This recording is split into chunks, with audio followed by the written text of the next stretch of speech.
Alhamdulillah anak-anakku, pada video bagian kedua ini kita akan belajar bersama tentang eh, organ reproduksi pada pria dan pada wanita serta fungsinya. Oke, kita langsung saja. Ilustrasinya seperti ini ya, untuk organ reproduksi pada pria. Secara umum organ reproduksi dibagi menjadi dua macam. Yang pertama organ reproduksi pada bagian dalam dan organ reproduksi pada bagian luar. Untuk pria, untuk organ reproduksi pada bagian luar, eh, ini yang pada bagian luar tubuh ya. Kemudian untuk bagian dalam tubuh ada yang di dalam. Seperti itu. Nah, kita lanjutkan untuk organ reproduksi pada pria, ada dari bagian luar dulu yang mungkin anak-anak tuh khususnya yang putra sudah mengetahuinya. Yang pertama kita tahu ada ini ya, testis. Testis itu yang bagian dalam, kulit pembungkusnya namanya skrotum. Kemudian ada semacam saluran ya, untuk menyalurkan sperma yang dihasilkan. Nah, ini namanya epididymis. Pada bagian testis ini terletak ada tubulus seminivirus nanti yang akan menghasilkan sperma. Nah, kemudian dari sperma itu ya dihasilkan, dialirkan ke epididymis dan dikumpulkan untuk dimatangkan seperti itu. Nah, kemudian akan naik spermanya, akan dikumpulkan di sini ya, vesicula seminalis. Ini untuk tempat menampung sperma. Nah, kemudian di sini ada yang namanya eh, kelenjar prostat. Kemudian ada di sini juga ada lagi namanya kelenjar borboretral atau dikenal juga kelenjar Chopper ya. Tulisannya bagaimana? Kelenjar Chopper.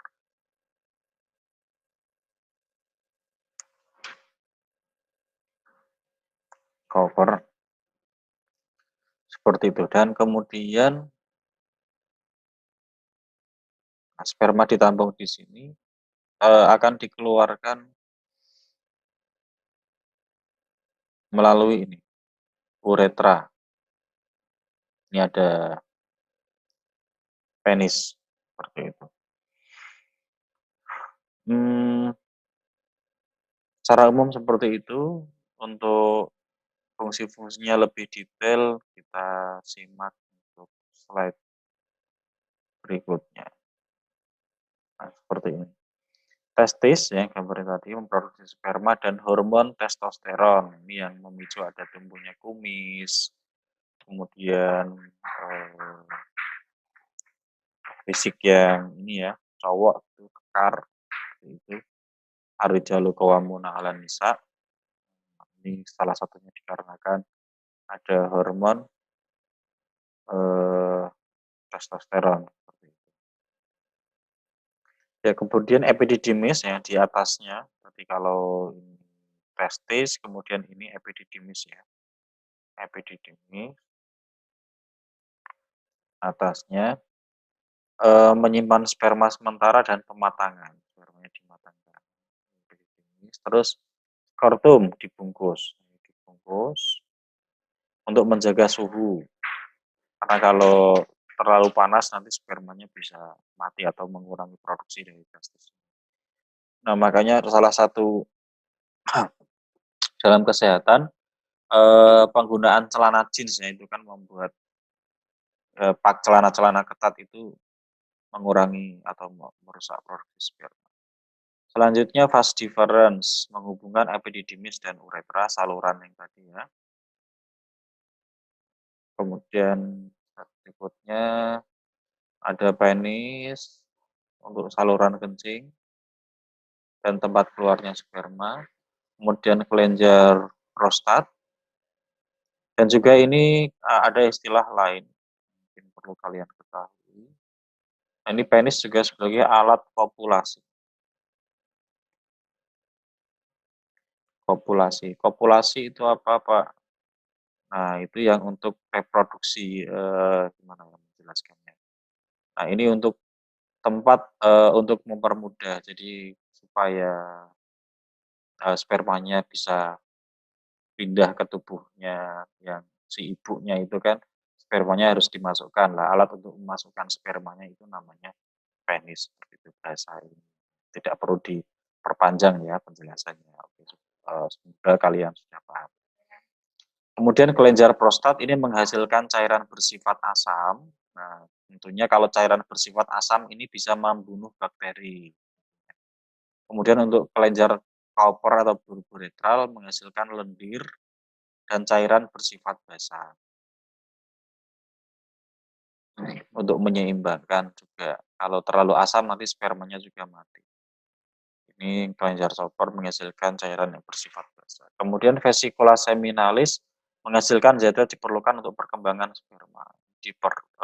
Selain untuk menampung juga apa namanya untuk makanan sperma dihasilkan oleh vesicula seminalis dan uretra saluran yang ada di dalam tadi untuk tempat keluarnya sperma dan urin seperti itu. Itu untuk eh, organ reproduksi pada pria. Kita lanjutkan organ reproduksi pada wanita. Oke, seperti ini ilustrasinya. Sebagian besar organ reproduksi pada wanita ini terletak pada bagian dalam. Untuk yang bagian luar, ilustrasinya tidak ditampilkan untuk mengurangi eh, imajinasi kalian ya. Karena kalau terlalu detail nanti juga kita terlalu apa namanya terjebak pada konten, bisa mengarah pada konten pornografi. Secara umum seperti ini, em, ada 3 saluran ya, ada 3 saluran. Yang pertama ini ada urinary bladder atau ini kantung kemih ya. Kemudian ini ada rahim di atasnya, rahim, kemudian ini ada saluran pembuangan ya. Nah, ini banyak ada bakteri E. coli di sini. Nah, kemudian itulah mengapa alasannya kenapa ibu-ibu hamil yang mungkin usia kandungannya sudah besar ini mudah pipis karena si adik bayinya atau rahimnya ini menekan eh, kantung kemihnya seperti itu. Nah, untuk organ reproduksi pada bagian luar ini yang kelihatan, yang lainnya ini ada pada bagian dalam seperti itu. Hmm, ini ada bagian luar terlebih dahulu, ada 2 bibir ya, labia itu namanya bibir. Labia mayora yang luar, kemudian ada minora bagian dalam. Kemudian ini vagina di sini. Ini vagina. Kemudian di atasnya ini ada klitoris. Nah, ini fungsi klitoris ini bagian yang sensitif pada wanita ya. Ini fungsinya sama seperti untuk kepala penis pada pria seperti itu. Eh, Berikutnya lah ini tempat untuk kopulasi di sini ya anak-anak. Jadi untuk memasukkan sperma lewat sini, kalau lewat kantung kemih ini kan nggak bisa ya lewat kantung. Ini kantung kemih, nggak bisa ini untuk saluran pipis. Nah, untuk saluran reproduksi di sini sperma dimasukkan. Nah, kemudian ini ada eh, nah ini serviks atau mulut rahim untuk pembatas. Nah, untuk apa namanya? Nah, kita pindah ke gambar sebelah ya, yang lebih mudah diamati. Di sini ada rahim masuk ya, ini rahimnya. Kalau gambar pada bagian kanan. Nah, untuk menghasilkan bayi yang sehat, nah, adik bayinya atau zigotnya itu harus menempel di sekitar sini ya. Nah, kalau di bawah nanti bisa kalau di sini, di dekat serviks, nanti bisa mengancam nyawa dari sang ibu. Kalau di oviduct duct ini juga bisa mengancam nyawa bagi ibunya. Kalau adiknya berkembang di sini nanti kan lama-lama besar, akhirnya bisa pecah, nanti bisa jadi nggak punya anak lagi, seperti itu. Nah, maka Allah menyiapkan rahim ini sebuah ruang yang kuat ya, untuk perkembangan manusia. Nah, kemudian untuk, rahim atau uterus ini, dindingnya ini namanya endometrium. Endometrium ini adalah dinding rahim untuk menahan. Kemudian lanjut ke atas ini ada oviduct. Nah, untuk fertilisasi tempat bertemunya sperma ada di sini. Tempat bertemunya sperma dan ovum ya, ada di uterus. Nah, kemudian ovum yang Pak Bosir sampaikan tadi pada video pertama, kanan dan kiri ini untuk membentuk sel telur. Umumnya wanita hanya menghasilkan satu, kadang kanan, kadang kiri. Nah, inilah kuasa Allah, sperma yang masuk pada tubuh perempuan itu sudah tahu mana sel telurnya, apakah ke kanan dan ke kiri, sehingga tidak salah alamat. Kalau ovariumnya menghasilkan sel telur, ovarium kanan yang menghasilkan sel telur, maka sperma akan ke oviduct yang kanan. Kalau eh, sperma, kalau ovarium itu, ovum, maaf, kalau ovum dihasilkan oleh ovarium yang kiri, maka sperma akan jalan ke ovarium kiri, seperti itu. La haula wala quwata illa billah. Dan proses ini terjadi dengan sendirinya atas kehendak Allah ya. Eh, Kenapa sperma bisa mengarah ke kanan dan ke kiri. Seperti itu, kemudian kita mengarah pada fungsi. Oke, nah, seperti ini untuk ovarium menghasilkan sel telur seperti yang disampaikan oleh Pak Besar pada video sebelumnya. Oviduct atau tuba falopi, saluran untuk menghubungkan ovarium dan rahim dan tempat terjadinya pembuahan atau fertilisasi. Kemudian untuk uterus atau rahim, tempat berkembangnya janin selama kehamilan. Kemudian endometrium, lapisan yang membatasi rongga rahim dan meluruh saat menstruasi. Jadi kalau wanita kok ada darahnya itu meluruh, endometriumnya meluruh, kemudian jadi ada yang keluar ya, itu darah yang keluar.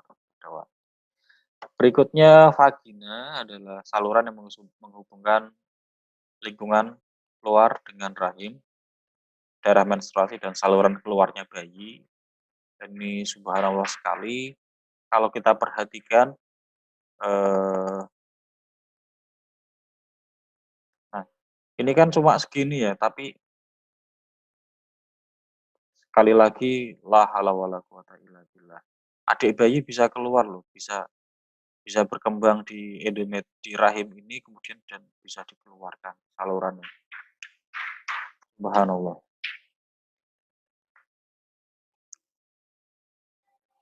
Oke, kita lanjutkan.